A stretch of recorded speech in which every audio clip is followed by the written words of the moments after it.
ಇದು ನಮ್ಮ ಮನೆ ಒಳಗಡೆ ಇರೋ ದೇವರ ಮನೆ. ಇದನ್ನ ದೀಪ ಹಚ್ಚಿಬಿಡ್ತೀನಿ ಇಲ್ಲಿ ಮತ್ತು ಮನೇಲಿ.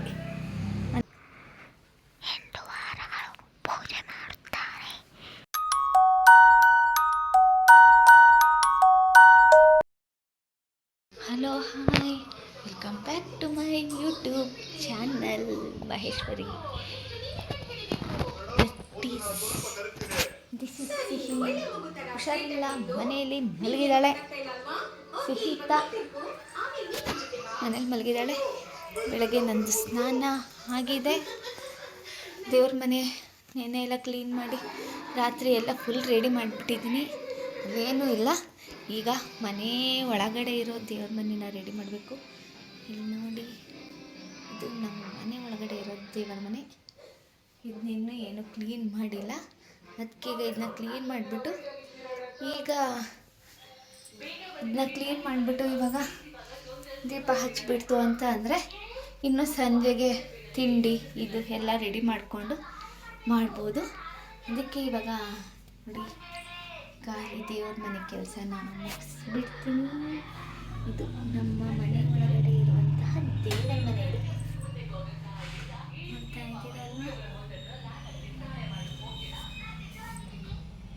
ನೋಡ್ತಾ ಇದ್ದೀರಾ? ನಮ್ಮ ಮನೆ ಒಳಗಡೆ ಇರುವಂತಹ ದೇವರ ಮನೆ ಇದು. ಪುಟ್ಟದಾಗಿ ಎಲ್ಲೂ ಕೃಷ್ಣನೇ ಇದ್ದಾನೆ. ಎಲ್ಲೆಲ್ಲಿ ನಾವು ಪೂಜೆ ಮಾಡೋಕ್ಕೆ ಕಡೆ ನನಗೆ ಕೃಷ್ಣ ಇರಬೇಕು. ಎಲ್ಲ ಬರೀ ಇಂಥ ವಿಗ್ರಹಗಳನ್ನೇ ಜಾಸ್ತಿ ತಂದು ಇಟ್ಕೊಂಡಿರೋದು ನಾನು. ಓಕೆನಾ? ಈಗ ಇದೆಲ್ಲನೂ ಕ್ಲೀನ್ ಮಾಡಾದ್ಮೇಲೆ ಪೂಜೆ ಮಾಡೋ ಟೈಮ್ಗೆ ಸಿಗೋಣ. ಅಲ್ಲಿವರೆಗೂ ಕಾಯ್ತಾ ಇರಿ. ಹಾಯ್, ನೋಡಿ, ನಿನ್ನೆ ಎಲ್ಲ ಇದು ಮಾಡಿದ್ದೆ. ರಾತ್ರಿ ಎಲ್ಲ ಪೂರ್ತಿ ರೆಡಿ ಮಾಡಿದ್ದೀನಿ. ಇಷ್ಟ ಆಗಿದೆ. ಇವಾಗ ದೀಪ ಹಚ್ಚಿಬಿಡ್ತೀನಿ. ಈಗ ದೀಪ ಹಚ್ಚಿ ಆಮೇಲೆ ಸಂಜೆ ಮಾಮೂಲಿ ವೈಭವಲಕ್ಷ್ಮಿ ವ್ರತ ಮಾಡ್ತಾರಲ್ಲ, ಅದನ್ನ ಸಂಜೆಗೆ ಮಾಡ್ತೀನಿ. ಈಗ ದೀಪ ಹಚ್ಚಿಬಿಡ್ತೀನಿ ಇಲ್ಲಿ ಮತ್ತು ಮನೇಲಿ 2 ಕಡೆನೂ ದೀಪ ಹಚ್ತೀನಿ. ನೋಡಿ, ಮನೆಯದ್ದು ಫೋಟೋ ಎಲ್ಲ ಅದು ಹಾಕಿ ಫುಲ್ ರೆಡಿ ಮಾಡೋಕ್ಕೆ ರೆಡಿ ಮಾಡ್ತಾ ಇದ್ದೀನಿ. ಪುಳಿಯೋಗರೆ ಗೊಜ್ಜು ರೆಡಿ ಮಾಡ್ತಾ ಇದ್ದೀನಿ. ಇವಾಗ ಸಂಜೆಗೆ ಪುಳಿಯೋಗರೆ, ಪೊಂಗಲ್, ಹಾಗೆ ಕೋಸಂಬರಿ, ಜೊತೆಗೆ ಇದು ಏನು ಸಜ್ಜಿಗೆ ಇಷ್ಟು ಮಾಡಬೇಕು ನೈವೇದ್ಯಕ್ಕೆ ಸಂಜೆ ದೇವರಿಗೆ. ಅದಕ್ಕೆ ಪುಳಿಯೋಗರೆ ಗೊಜ್ಜು ಖಾಲಿ ಆಗಿತ್ತು. ಅದಕ್ಕೆ ಪುಳಿಯೋಗರೆ ಗೊಜ್ಜು ಮಾಡೋಕ್ಕೆ ಎಲ್ಲನೂ ರೆಡಿ ಮಾಡ್ತಾಯಿದ್ದೀನಿ. ಇವಾಗ ಅಷ್ಟೇ ಉದ್ದಿನಬೇಳೆ, ಕಡಲೆಬೇಳೆ, ಧನಿಯಾ, ಜೀರಿಗೆ ಎಲ್ಲನೂ ಇಟ್ಕೊಂಡಿದ್ದೀನಿ ಪುಡಿ ಮಾಡಿಕೊಂಡು. ಹಾಗೆ ಹುಣಸೆ ಹಣ್ಣು ಗೊಜ್ಜು ರೆಡಿ ಮಾಡಿಟ್ಟಿದ್ದೀನಿ. ಅದರಲ್ಲಿ ಕೋಸಂಬರಿಗೆ ನೆನೆಸಿ ಇಟ್ಟಿದ್ದೀನಿ. ಇಲ್ಲಿ ಇನ್ನೊಂದು ಸ್ವಲ್ಪ ಹುಣಸೆ ಹಣ್ಣಿದೆ.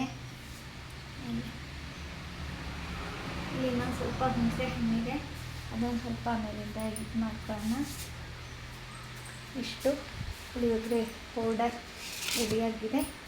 ಈಗ ಅದನ್ನ ಪುಡಿ ಮಾಡಿಕೊಂಡು ಪುಳಿಯೋಗರೆ ರೆಡಿ ಮಾಡ್ತೀನಿ. ಪುಳಿಯೋಗರೆ ರೆಡಿ ಆದಮೇಲೆ ಟೇಸ್ಟ್ ಹೇಗಿದೆ ಅಂತ ನಮ್ಮ ಮನೆಯವರೇ ನೋಡ್ಬಿಟ್ಟು ಹೇಳಬೇಕು. ಯಾಕಂದರೆ ನಾನು ಇನ್ನೂ ಹಾಗಿಲ್ಲ, ನೀರು ಕುಡಿದಿಲ್ಲ, ಬೆಳಗ್ಗೆಯಿಂದ ಒಂದು ಹನಿ ನೀರು ಮುಟ್ಟಿಲ್ಲ. ಸೊ ಟೇಸ್ಟ್ ಹೇಗಿದೆ ಅಂತ ಅವರು ನೋಡ್ಬಿಟ್ಟು ಹೇಳ್ತಾರೆ. ಮಾಡೇ ಆದಮೇಲೆ ಪುಳಿಯೋಗರೆ ಗೊಜ್ಜು ಹೇಗಾಗಿದೆ ಅಂತಂದ್ಬಿಟ್ಟು ನಾನು ನಿಮ್ಗೆ ಹೇಳ್ತೀನಿ. ಓಕೆನಾ? ಪ್ರಸಾದ ಮಾಡಿ ಮುಗೀತು. ಇಲ್ಲಿ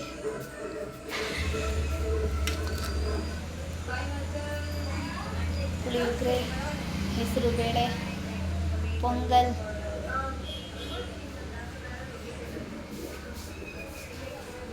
ಎಲ್ಲ ರೆಡಿ. ಈಗ ಮಾಡ್ತೀನಿ. ನಿಮಗೆ ಇವತ್ತಿನ ತಯಾರಿ ಹೇಗೆ ಅನ್ನಿಸ್ತು? ಪ್ರಸಾದ ಎಲ್ಲ ಹೇಗೆ ರೆಡಿ ಮಾಡಿದ್ದೀನಿ? ಟೈಮ್ ನೋಡಿ, ಸಂಜೆ 5 ಗಂಟೆ ಆಯಿತು. 5 ಗಂಟೆ ಆಗಿದೆ. ನಾನಿವಾಗ ಪೂಜೆಗೆ ರೆಡಿ ಆಗೋಕ್ಕೆ ಹೋಗಿ ಫಸ್ಟು ಸ್ನಾನ ಮಾಡಿಕೊಂಡು, ಯಾಕಂದರೆ ಎಲ್ಲ ಬೆಳಗ್ಗೆಲ್ಲ ಅಡುಗೆ ಮಾಡಿ ಎಲ್ಲ ಇದು ಮಾಡಾಗಿದೆಯಲ್ಲ, ಸ್ನಾನ ಮಾಡಿಕೊಂಡು ರೆಡಿಯಾಗಿ ಸೀರೆ ಉಟ್ಕೊಂಡು ಬಂದು ಪೂಜೆ ಶುರು ಮಾಡ್ತೀನಿ. ಅಲ್ಲಿವರೆಗೂ ಇವತ್ತಿನ ಪೂಜೆ ವಿಡಿಯೋನ ದಯವಿಟ್ಟು ನೀವೆಲ್ಲರೂ ನೋಡಬೇಕು ಅಂತ ಕಳಕಳಿಯಿಂದ ಪ್ರಾರ್ಥನೆ ಮಾಡ್ಕೊತಾ ಇದ್ದೀನಿ ನಾನು. ಯಾಕಂದರೆ ನೀವು ಇದೇ ಥರ ಪೂಜೆ ಮಾಡಿ ಲಕ್ಷ್ಮೀ ಕಟಾಕ್ಷ ನಿಮಗೂ ಬರಲಿ ಅನ್ನೋದು ಅಷ್ಟೇ ನನ್ನ ಆಸೆ. ಎಷ್ಟು ಜನ ನೋಡ್ತೀರೋ ಅಷ್ಟು ಜನಕ್ಕೆ ಒಳ್ಳೆಯದಾಗುತ್ತೆ. ನಾ ಪೂಜೆ ಮಾಡಿರೋದನ್ನ ನೋಡಿ ನೀವು ಬೇರೆಯವ್ರಿಗೂ ಹೇಳಬೇಕು. ಸೊ ಟೈಮ್ ಆಗೋಗ್ಬಿಟ್ಟಿದೆ, ಎಷ್ಟು ಬೇಗ ಕೆಲಸ ಮುಗಿಸಿದ್ರು ಬೇಗ ಟೈಮ್ ಆಗೋಗ್ಬಿಡುತ್ತೆ.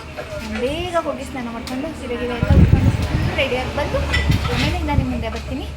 ಅಲ್ಲಿವರೆಗೂ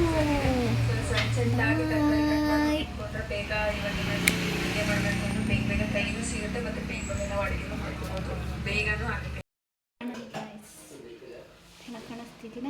ಪೂಜೆಗೆ ರೆಡಿ ಆಗಿದ್ದೀನಿ. ಇವಾಗ ಹೋಗಿ ಪೂಜೆನ ಶುರು ಮಾಡ್ತಿದ್ದೀನಿ. ಮಗಳು ಸ್ನಾನಕ್ಕೆ ಹೋಗಿದ್ದಾಳೆ, ಬಂದ ತಕ್ಷಣ ಪೂಜೆ ಶುರು ಮಾಡ್ತೀನಿ. ಓಕೆ,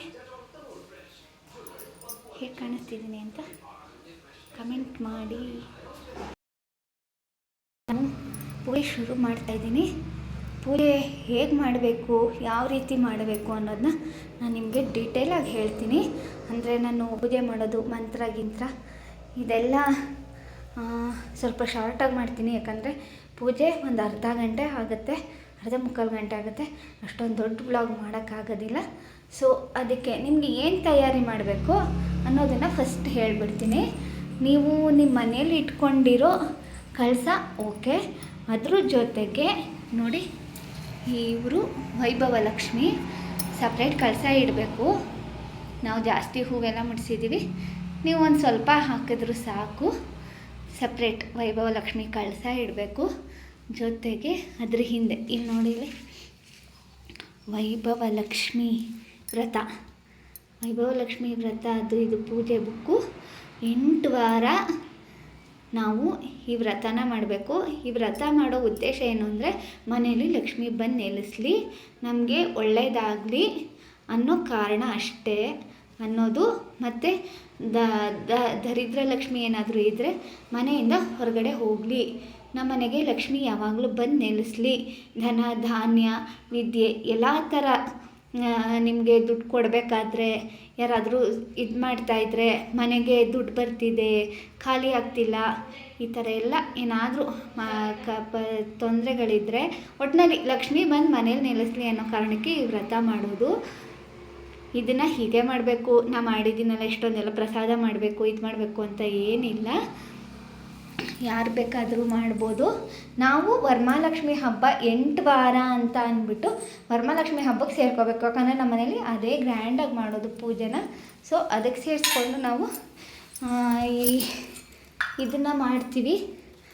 ಆದರೆ ಎಲ್ಲರೂ ವರಮಹಾಲಕ್ಷ್ಮಿ ಹಬ್ಬದಲ್ಲೇ ಮಾಡಬೇಕು ಅಂತ ಏನಿಲ್ಲ, ಯಾವಾಗ ಬೇಕಾದರೂ ಈ ಪೂಜೆನ ಮಾಡ್ಬೋದು.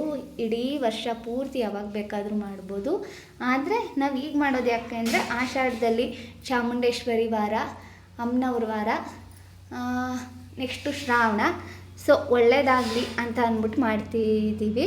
ವರಮಹಾಲಕ್ಷ್ಮಿ ಹಬ್ಬದ ದಿವಸಕ್ಕೆ ಮಾಡಬೇಕು ಅಂತೇನಿಲ್ಲ. ಶ್ರಾವಣದಲ್ಲಿ 8ನೇ ವಾರಕ್ಕೆ ಸೇರಿಸ್ಕೊಳ್ಳೋ ಥರ ನಾವು ಯಾವಾಗ ಬೇಕಾದರೂ ಮಾಡ್ಬೋದು. ಈಗ ನಾನು ನಿಮಗೆ ತೋರಿಸಿದ್ನಲ್ಲ ಬುಕ್ಕು, ಆ ಥರದ್ದು 2 ಬುಕ್ ತೊಗೊಬೇಕು. ಆ ಥರದ್ದು ಇನ್ನೊಂದು ಬುಕ್ಕನ್ನು ಇಲ್ಲಿ ನೋಡಿ ಹಿಂದಗಡೆ ಇಟ್ಟಿದ್ದೀನಿ ನಾನು, ಇಲ್ಲೇ ಇಟ್ಟಿದ್ದೀನಿ. ಇಲ್ಲಿ ನೋಡಿ, ಇಲ್ಲಿದೆ ಇನ್ನೊಂದು ಬುಕ್ಕು. ಇದನ್ನು ಹಿಂದೆ ಇಡಬೇಕು. ಜೊತೆಗೆ ಪೂಜೆಗೆ ಏನೇನು ರೆಡಿ ಮಾಡ್ಕೋಬೇಕು ಅಂತ ಅಂದರೆ ಫಸ್ಟೇ ಇಡ್ಗಾಯಿಗೆ ಕುಂಕುಮ ಹಚ್ಚಿ ಇಡಬೇಕು.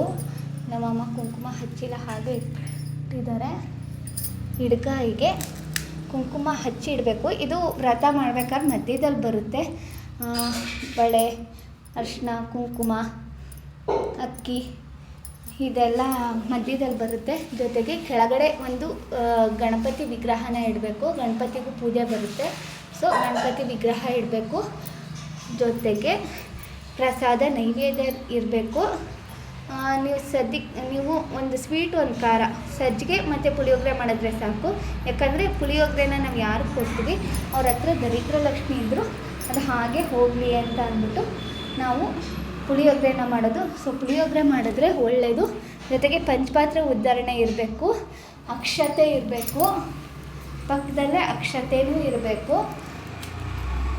ಇಲ್ಲೇ ಬಿಡಿ ಹೂವು ಇರಬೇಕು, ತುಳಸಿ ಇರಬೇಕು, ಜೊತೆಗೆ ನಿಂಬೆಹಣ್ಣಿನ ದೀಪ 5 ಮತ್ತು 5 ಬತ್ತಿ ಇರೋದು, ಮತ್ತು ಒಂದು ಚಂಬಲ್ಲಿ ನೀರು, ಮತ್ತು 2 ತಟ್ಟೆ, ಒಂದು ಕುಂಕುಮಾರ್ಚನೆ ಮಾಡೋದಕ್ಕೆ, ಮತ್ತು ಇನ್ನೊಂದು ತಟ್ಟೆ ಈ ನೀರು ಅಕ್ಷತೆ ನೀರು ಇದೆಲ್ಲ ಹಾಕೋದು ಬರುತ್ತೆ ಮಧ್ಯದಲ್ಲಿ.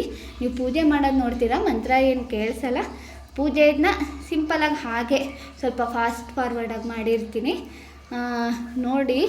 ಬುಕ್ಕಲ್ಲೇ ಇರುತ್ತೆ, ಅದರಲ್ಲಿ ಏನು ಹೆಂಗೆ ಓದ್ಕೊಂಡು ಹೋಗ್ತಿರೋ ಅದೇ ಥರನೇ ಪೂಜೆ ಮಾಡ್ಕೊಂಡು ಹೋಗೋದು ಅಷ್ಟೇ. ಆ ರೀತಿ ಮಾಡಬೇಕು. ಮಾಡಾದಮೇಲೆ ಒಂದು 5 ಜನ ಮುತ್ತೈದೆಯರಿಗೆ ಅರಿಶಿನ ಕುಂಕುಮ 1-2 ಬಳೆ ಕೊಟ್ಟು ಎಲೆ ಅಡಿಕೆ ತಾಂಬೂಲ ಕೊಟ್ಟು ಅವ್ರ ಹತ್ರ ಆಶೀರ್ವಾದ ಮಾಡಿಸ್ಕೊಂಡು ಕಳಿಸಿದ್ರೆ ತುಂಬ ಒಳ್ಳೆಯದು. ಅವ್ರು ನಿಮ್ಗೆ ಎಷ್ಟು ಹಾರೈಕೆ ಹೇಳ್ತಾರೋ ಅದು ತುಂಬ ಒಳ್ಳೆಯದಾಗುತ್ತೆ. ಮಾಡಿ ಇವಾಗ ನಾವು ಹೇಗೆ ಪೂಜೆ ಮಾಡ್ತೀವಿ ಅನ್ನೋದನ್ನು ನೋಡ್ಕೊಳ್ಳಿ.